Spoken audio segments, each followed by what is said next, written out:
Ashura, how come you don't act like a dragon? What do you mean?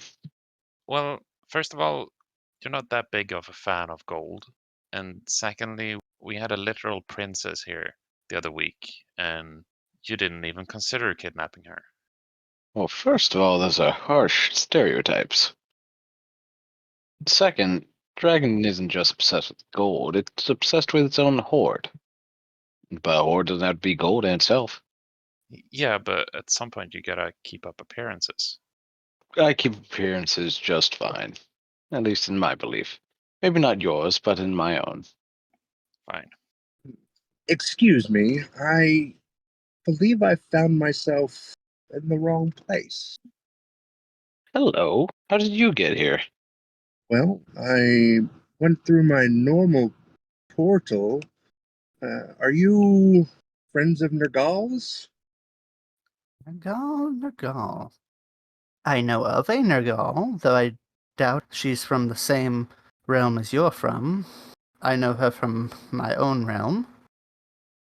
But there was a Nergal at one point. She was a human, so I doubt she's the one you're talking about if you were traveling through a portal to get to her. No. The Nergal I know is more of a god nowadays. Ah. Oh, so the one in your realm actually managed to become a god. Interesting.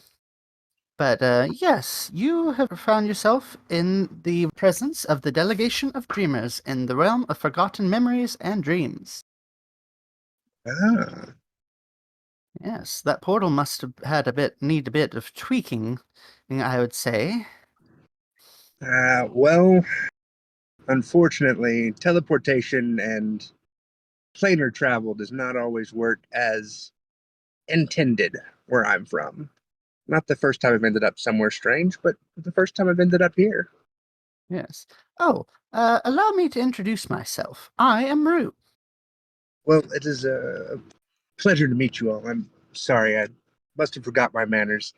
Captain Daki Redsash, at your service. Pleasure to meet you. I am Ephraim, And I'm Ashura. and despite appearances, both me and Ashura are dragons. Ah, You and I are going to have a talk later about stereotypes. But anyway, you said you're a captain. What vessel do you captain? ooh, well, Captain is more of an honorary title nowadays. I think technically I'd be an admiral, but my own vessel is the Seventh Sun. The seventh what? Sun. Sun. Okay. My apologies. I thought you said the seventh suck, and I got very confused there. No, although things often suck aboard there, but that might have been a better name. So other 6 other ships that are named Suns. No, it was a joke. My father named it. It was the first ship that he gave me control of. He called it a superstition that if you name a boat something unlucky, nothing bad will ever happen to it. And supposedly there's nothing more unlucky in Torvin than the Seventh Sun. Are you a captain for the Navy? Not exactly. More of what you would call a freelancer, privateer, occasionally a pirate, smuggler, freebooter. Take your pick. I've been called a lot of things. I think I prefer the term pirate myself. It is a classic. Indeed. So where were you headed when you arrived here? Well, like I said, I was heading to meet with Nergal, one of the gods of Corvin, where I'm from, for my yearly game of chess. Seems a bit odd to go to an entire realm just for a game of chess. Well, Nergal is the goddess of fate. She's the one who can pull all the little strings. And when you make as many enemies as I have and put yourself in as much danger, pretty good to have the goddess of fate on your side. I was gonna say you're one to speak, Ashura. You're the one who pulls people in to play dragon chess. True. You got me there. I've never heard of dragon chess. Is it much different than regular chess? There's a few more planes to it. and they've got these cool dragon pieces. Look, I've got one here. Me that. No, it's mine. Mm. Well, let's see if I can learn how to play that sometime. I'm sure your god would love it. Who knows? Maybe I'll end up here accidentally again. Quite possible. Though I do want to point something out that I don't know if you know, but did you know that you've been, well, cursed by the same person that seems to have blessed you? I did not know that. Cursed? Yes.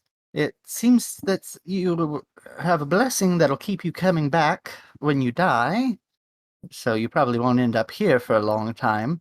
But you also have a curse. It seems to relate to your love life. I don't know the specifics. I just know a vague idea of what kind of curse it is. And you say that Nergal is the source of both? Yes, it is the same divine energy that powers both of those. That tricky bitch. I knew she didn't keep me around just for my chess playing. Well, some things don't change between the realms. I'm assuming that she ever becomes a goddess in the realm I come from, that I believe that some people will have to watch out for her just as much as you do. But she was always quite the sneaky one. You know, I should have known better. The deal sounded too good to be true. So you said it has to do with my love life? Yes, it's some kind of love curse. I don't know the specifics. I just know that it's related to love. I can't tell if it's you'll never meet your one true love, or oh, everyone you love is cursed to die, or what is specifically it is, but Is it one of those sexually transmitted curses? I don't believe that's a thing. But maybe it is. But I doubt that's the kind of curse this is. No, I've had that kind of curse. I just had my alchemist brew up a potion for me. Ah, You know, I have had possibly the unluckiest love life of anyone I've ever known.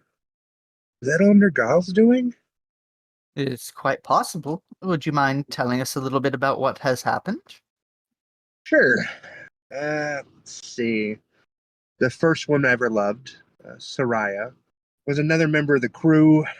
My father was the original leader of my crew, and I fell for one of the other crew members. She was everything I thought I ever wanted. Turns out she was just using me to get close to him and led a attack against him and killed him.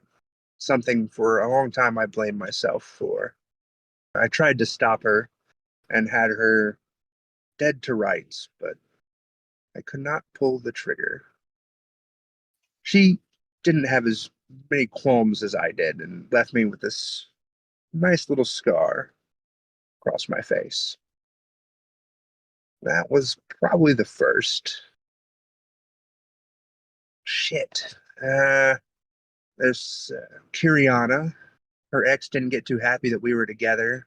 Tracked her down and did some kind of shadow magic, some sort of weird dark night stuff, and sent her soul into the void. Now she doesn't remember who I am.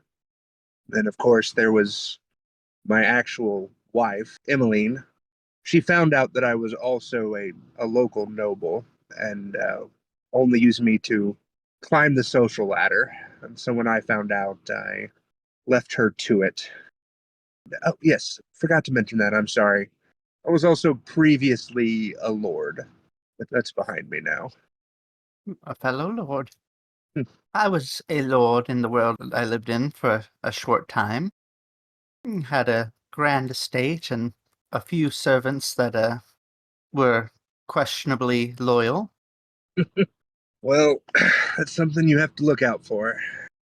Questionably loyal is something I do my best to avoid nowadays.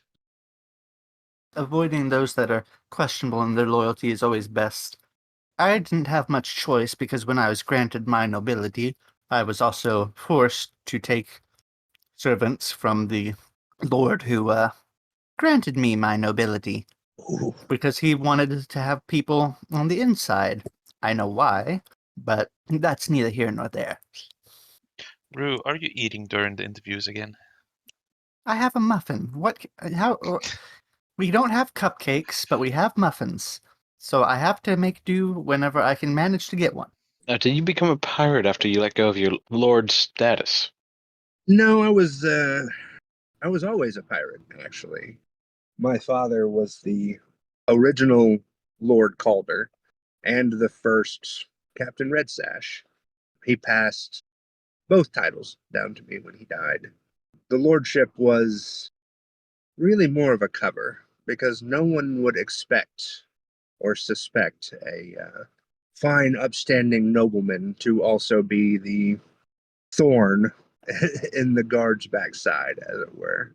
Rarely ever really went to court much, mostly just when there was an investigation into my other doings so that I could throw things off the trail.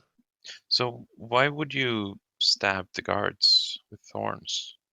Oh, just a figure of speech. I try my best not to stab any of the guards if I can avoid it. I was a lord in what is generally one of the more agreeable kingdoms in my world. And so I did my best not to really take any of the guards out permanently. Bribes mostly. Bribes are a smuggler's best friend. But with some of the less palatable nations, sometimes you have to get a little violent. Piercing a few palms never hurts. I find it's the best way through, especially when most guards make at most 5, 6 silver a month, and I can hand them a bag with 10 gold in it, and they are very happy to look the other way. Regarding your goddess, how did you initially meet them? Was it when you were a pirate? Did something happen? Yes. Well, it was quite a long time ago, actually. I was only a teenager. Well, I was still learning how to helm a ship, as it were, and may have run aground on an island that not many people visited. While exploring it to see if it was someplace I could manage to live for a while, I found a cave, and upon entering it, I was transported to Nergal's realm.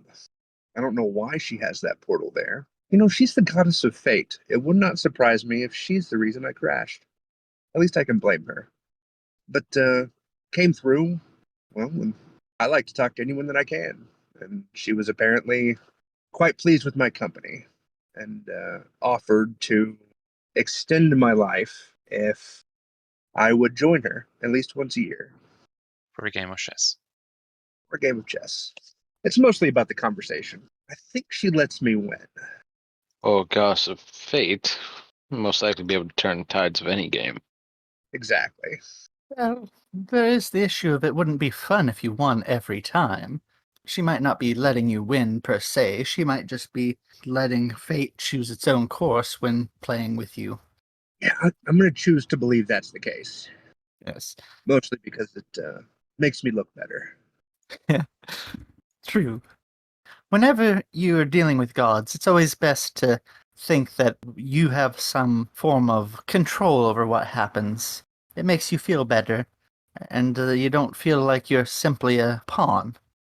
Yes, that's slightly frustrating to find out that apparently I have been her pawn. We're just going to have a discussion, her and I. Yes, just don't let her know that you had outside help figuring this out. I don't want to risk somebody getting forgotten that comes after me. Of course not. If there's anything that I do well, lie. It's a good skill to have when you deal with other people, And you deal as a pirate. especially as a pirate. Very much so. How did you become a pirate if you were a noble? Well, I truly thought I was just a noble son for the first 9 or 10 years of my life. But once I got old enough, my father explained to me that he was living a double life and that it was going to be my destiny to do the same. After that, Lord Calder went away to boarding school, and I spent a couple years, moving from ship to ship in my father's fleet and learning the trade firsthand. And your country didn't notice? No, there are a lot of nobles in Grelt, and if you keep your head down and pay your taxes and show up to court when you need to, at best they'll think you're eccentric. I feel like that's a universal thing. Show up when you need to be shown and pay your dues, and people will think that you're just a bit on the loony side if you don't make public appearances often. Exactly. Heaven knows that's what people thought of me. Wait, I don't make public appearances, and I'm not a loony. But you're also not a noble. You also don't leave the cave. Yeah. Can you tell us about some of the adventures you've been on as a pirate? Ooh, Or perhaps about your crew? yes, I can do a bit of both at the same time. My trusted right hand was actually originally my bodyguard. My father wouldn't send me off on his ships without some form of protection. What? Uh, I mean, do you have like conversations with him? oh, yes, I would say he's Do you speak with your left hand as well? Or is it just the right hand? just the right hand. The left hand is not particularly a conversationalist. That's used in private guess- times. You guys might be right. He's a loony. I mean, we're all a little strange here. So my closest friend is a very large Northman named Panzer. He was just a little bit older than me, and my father thought it was a good idea to basically send him with me to watch my back and try to be the voice of reason, although I rarely listen to him. But he has taken many a blow meant for me and has never wavered, and I know I can trust him more than anyone else. I guess it's lucky that my love for him has always been of the brotherly variety, considering what I know now. You know some damning secret of him? No, he's talking about the curse. Oh, okay. I mean, I don't believe he has any secrets from me. He's great at taking a blow, but face is an open book. Couldn't lie to save his life. Hmm. I can tell you about the time my first mate, Rekka. She's damn fine duelist and a good captain most of the time when I'm not able to be aboard the Seven Sun. But she had, unfortunately, one of the guards that we had bribed in the Lysamrelian Empire, who are, well, not to put too fine of a point on it, about the evilest bastards I've ever met. Their state religion is the god of tyranny and oppression, so should give you a little bit of an idea. That sounds nice. Oh, it's quite awful, but that's honestly where I make most of my money. They've got a tight control of the imports and exports, and if you can get in and out without being seen, you can make a pretty penny. But unfortunately, on this particular occasion, their Ministry of Information had uncovered the guard that we were using to smuggle things in, and several members of my crew, including Rekka, my first mate, had been captured and were tried, air quotes, in typical Lysamrelian fashion, which is, you are guilty, time to be executed. So they were set to be executed in the arena, because who doesn't love a little bit of blood sport? And upon learning of this, I organized the rest of my crews, called it a favor to get a portal in between my headquarters and the prison underneath, well, nearby underneath the arena. And they didn't see it coming. Managed to slip in, free the crew before they could be sent off to be executed. Killed a few Lysamrelian guards along the way. Once again, I don't particularly enjoy doing it, but I'm not going to not if it's necessary. And managed to not only abscond with the rest of my crew, safe and sound, without taking any losses, I actually found the office of the leader of the Ministry of Information, Lord Victor von Hasselberg, who is not a fan of me. Has caused me quite a bit of trouble over the years. He left his family's heirloom sword in the office. I suppose he was off doing some sort of important business, and so now it's right here on my hip, and has stayed there since. Granted, he's tried very hard to get it back, but I usually come out ahead. So would you say that he's your nemesis? Oh, I certainly think that he believes he's my nemesis, yes. I am of the opinion that I win just a bit too often for it to be even.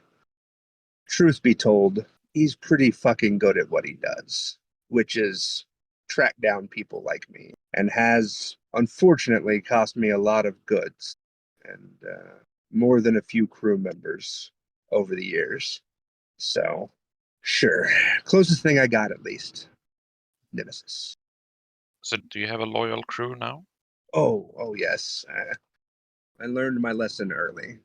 Like I said, after my father was betrayed and murdered in his own office by someone that I trusted, I make it my duty to really only hire those that I feel like I can truly trust. Made a few more mistakes here and there along the way, but most of the time I get it right. I mean, what's life if not the enjoyment you have between mistakes? Exactly. It's only a mistake if you didn't learn anything from it. With this new crew, have you had any good adventures? Yes, quite a few. I mostly take a bit of, well, a back seat now and then, but I guess with the crew, one of the more impressive things we did, there used to be another group of pirates that harassed shipping and was much more bloodthirsty than we were. The Black Salt, that's what they called themselves. I got a little bit tired of being lumped in with them and was once or twice accused of secretly running them. And, well, went to war as much as a pirate fleet can. Managed to pull them off and distract them long enough for two of my lieutenants to find their secret dock and blow it up. One of the only undead I've ever trusted, Ray, he managed to sneak himself and my inventor, alchemist, artificer. I'm not sure what Tovo wants to call himself, but he's a wizard with alchemy and magic items, and he put together some sort of magical contraption that collapsed the whole place in on itself.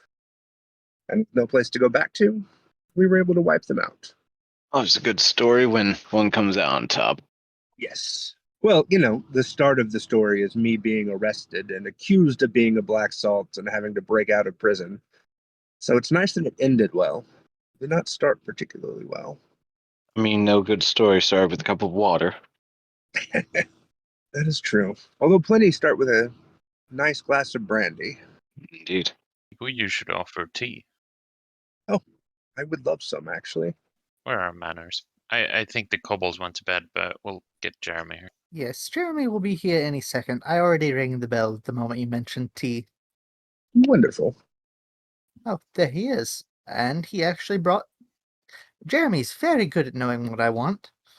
Because he already brought some refreshments. Not just some tea, but also some Cobalt Scout cookies. Oh, hang on. Jeremy, is he sleepwalking? It does look like it. What have you done to this poor thing? Well, he was already sleepwalking before I got here. It just seems that he's now able to make tea in his sleep. It's a pretty impressive skill. Yes, it is. Remind me to give him a raise. Definitely deserves it. Yes, especially since I'm the one that pays it. Listen, you get a cut of the hoard. Why do you think mine is so much smaller than Avram's? Well, I collect gems myself, so it's not like it's all being shared. But yes. Speaking of hoards, have you managed to gain any wealth? Oh, I've gained and lost probably a dozen fortunes over the years. I'm of the opinion that money is best put to use being spent. My smuggling usually comes in handy. I'll hit merchant ships that I know are carrying valuable things, smuggle them back in, but most of my wealth goes towards maintaining the crew and, well, not a lot of people think about what happens to the little guy in a situation where, like in Lasamriel, they're not treated well and can't get as much food as they need, or they don't bother with medicine. They're just happy when they work themselves to death. So I tend to make it my duty, I suppose, to funnel some of my wealth into smuggling in food and medicine and then giving it away or selling it at cost, making sure that people that need to eat get enough to eat. Granted, I also spend quite a bit on myself, but, you know. I have a few more questions about your journeys. What would you say is one of your more embarrassing moments? Well, on one of my 4 or 5, I think, attempts to escape from custody in Lasamriel, I managed to make it to the roof and had rigged up a grappling hook and a rope and was intending to swing down and land directly into the lockup where they had kept all of my gear. And I was bragging to my crew about just how fantastic it was going to be.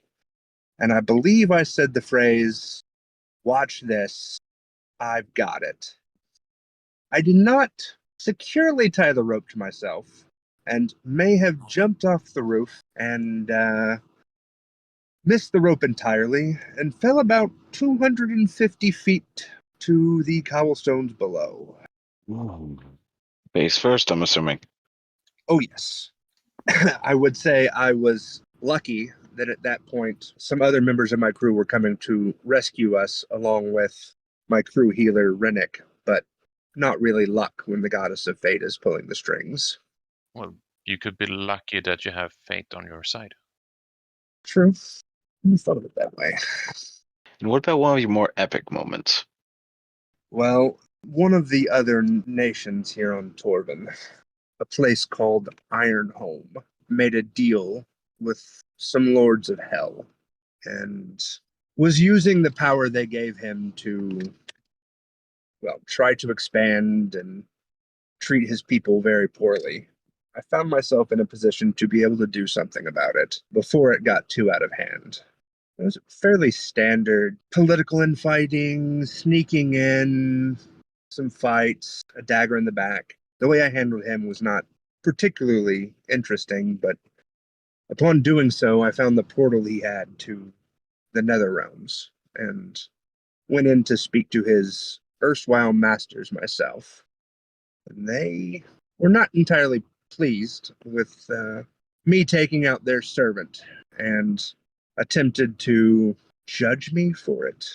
The devils in Torvin are all about laws they make up and contracts and all sorts of fun things that I'm not really a fan of. So they had me before a tribunal with, have you heard of Mephistopheles? Yes. He's leading this tribunal, and they were going on and on about exactly what they were going to do to me for breaking their contract.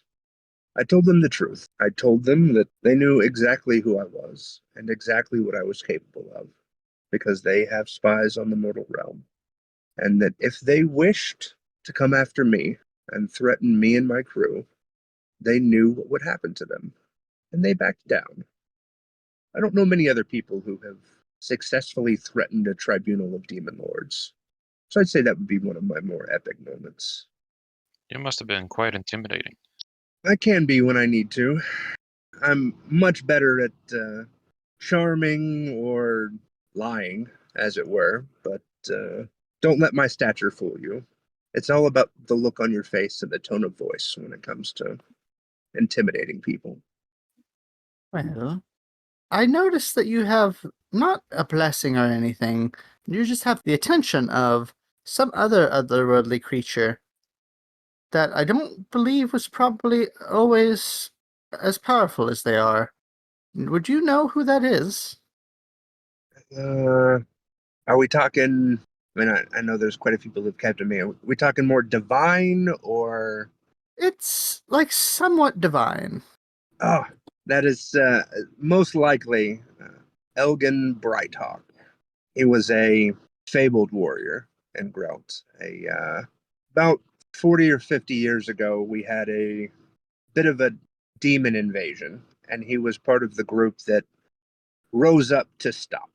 He was the chosen of the Lord of Valor. Supposedly, he was just a farmer beforehand, but he's built like a brick shithouse, so he must have been one very large farmer. But he was the champion that defeated the hordes of demons, and as such, was granted a reward and became a demigod, a sort of god. He kind of ascended and spends most of his time up in the heavens now. But me and him have had quite a few good times together.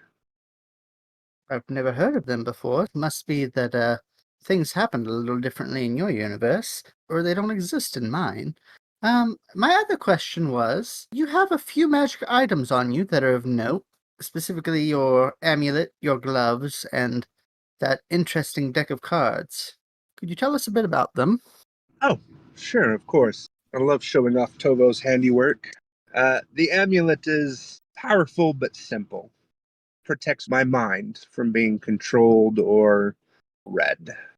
Once ran afoul of a fairly powerful enchanter that took over my mind for a few months and used me to do some fairly despicable things. And that's not an experience I wished to repeat. So I never go anywhere without this amulet now. The gloves. Here, watch this. Here you go. Here's a bottle of brandy. Ooh, it's a nice little gem. I forgot I had that in there. This is one of my mini pistols. They are connected to an extra-dimensional space, if you will. I've seen some before where you can hide maybe one item in the space and bring it out as you will, but these allow me to draw anything I want out of my space, pretty much whenever I need it. Huh. I follow follow is a strong term for it, but I am acquainted with a specific god known as Linden who has a extra-dimensional space that he can turn off and on in his stomach mouth. Oh, Yes, I have a feeling he'd be quite interested in that item of yours. He loves extra-dimensional spaces. well, I'm not particularly sure I want to meet someone with a stomach mouth, but I love talking about any of these nice little items. Linden, you said. Yes, I'm not sure if we have a god named Linden on my world. I think he's specific to my realm. He's the god who originally gave magic, or the ability to use the magic, anyway, to the humanoids of my realm. I see. Well, it makes sense as to why he would have powerful magic like that in his stomach mouth. Yes, the deck of cards. Let's see. Do you have anything in here I could use as, say, a target? Yes, you could target that pillar over there. It's not holding anything up particularly, it's just... Except for the roof. No, that one's for looks. This is a cave. We don't need pillars holding up the roof. It's quite solid. Perfect. Here's a few empty bottles. Would you just, when I ask, just kind of toss these up into the air? Sure. So, this is one of my favorite things. I like to keep my hands busy. So, all I have to do is sit here and shuffle idly as I talk to someone. Typically, it's if I'm in one of those tense situations where I'm not really sure who it is that's sitting across from me. Sometimes I can talk my way out of them, other Hold on a times I second. can't. Sorry for interrupting. Please don't spread shards of glass in the cave. Our kobolds walk around bare feet. Oh, damn. Okay. We walk around bare feet. I can clean it up, don't worry. Are you sure? Yes, I can just make one of the brooms animate and sweep it all into a corner and then pick it up later. I don't mind. I was going to say mage hand is always useful. Yes. Animate object is a showy way to do it, though. There's no real end to the things that magic can help us with, is there? No, magic is extremely useful. That is why I love it. Well, I am not particularly magical myself, but items like this deck, I've been shuffling it long enough now. If you'll go ahead and just toss those bottles up. Okay. 1 and 2 and 3. There you go. As you see, the cards themselves will fly out towards any target that I want them to. Quite quick, very accurate, and razor sharp. Card daggers. Yes, the longer I shuffle, the more cards there are. On one time, I was accosted in a bar by some enemies of mine and kind of sat there goading them and running my mouth as long as I could while I idly shuffled. And they were quite surprised when all 12 of them found a dagger in their throats. Well, I think they'd be surprised. They were dead, but I'm sure that was a surprise. I don't mean to interrupt, but you might want to work on your control a little bit, at least after it's hit its target. Mind pulling this out of my wing? Ooh, yes. Sorry about that. No issues. They take a little turn after they hit something hard like glass. It is, in fact, a weapon at the end of the day. Indeed. I think that's... Oh, of course, being Captain Redsash, I had to have a red sash. And this one is actually extremely useful. Each of my lieutenants and more important crew members have some form or another. I've got several who have red belts, and one who actually dyed the noose that she was almost hung with red and wears that around her waist. But each of them is enchanted as well, and I can, as long as we're on the same plane of existence, speak to them and they can speak to me whenever they wish. It makes running such a large crew much easier. And I'd like to ask one more question, at least. Of course. With this crew, what would you say is your favorite or greatest adventure you've had with them? That is a tough question. Honestly, my favorite is actually the way that I met some of my crew in the first place. Specifically, Tovo, my artificer, and Kiriana, one of the other pirates that worked under my care. I got wind that there was a large fleet of slavers bringing in goods to Lassamriel, and that's something I don't particularly like. Well, no, that's not true. I fucking hate slavers. To me, there's nothing worse than forcing someone to do something against their will, whether it's through magic or through force of arms. So I got 3 of my fastest ships, and specifically ones that I knew could go into shallow water, and loaded up all my best crew members and found out where they were watering midpoint on the journey. In the middle of the night, we sailed in by rowed in, tried to make as little noise as possible, snuck aboard the ships, and freed and armed the slaves and let them handle the people that had enslaved them. And then afterwards, we commandeered the ships. Almost all of the slaves became part of my crew, including Kiriana and Tovo. It was a good day all around. I think that's the most people I've ever saved at once, and I'd say that's probably what I'm proudest of. And do you have a plan on settling down after you've done all this, or do you intend to sail for the rest of your life? I've tried to settle down. Now I suppose I know it's because of this curse. It has never worked out well for me. I already told you of my wife who was only using me for social advancement. I had intended to pass on the crew and let someone else handle it and just be a husband and a father before I found out what she was doing. And before that, honestly, the person that I would likely consider to be the truest love in my life, Jesmalia. She was a runaway from the Drow. She was a member of a old and prestigious Drow family, and was in line to be the head of the family, but had much too gentle of a soul for the way they did things, and fled, managed to get herself basically kidnapped by the people that she hired to get her away from Drownlands. And when we raided them, freed her, and upon meeting her, it was as though the sun shone brighter. Colors were clearer, music was more beautiful, food was better, wine was sweeter. We had a good time for a while, almost a year actually. I was truly beginning to consider hanging it up, consider that perhaps I had done enough with my life. Well, her family found out where she was and sent some assassins to take care of me and bring her back. We repelled the first attempt, but they tried again, and this time decided to make an example of her. I won't go into details, but her death was not a quick one, and they made it to where I could never resurrect her, no matter what magic I tried. So I burned them to the ground. I made sure that no one bearing the name Valthex was left alive to ever trouble me.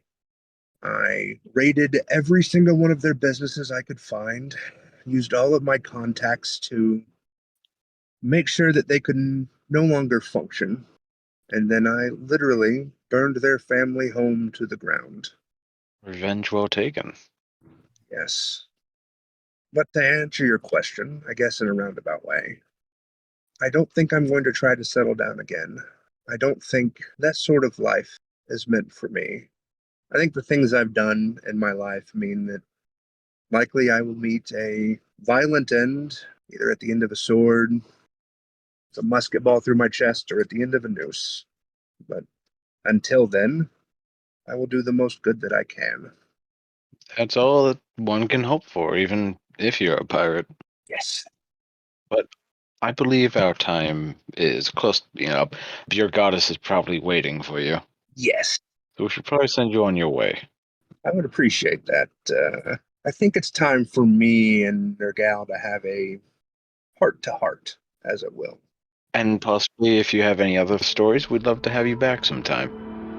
I appreciate it. Until we see you again, have a good awakening.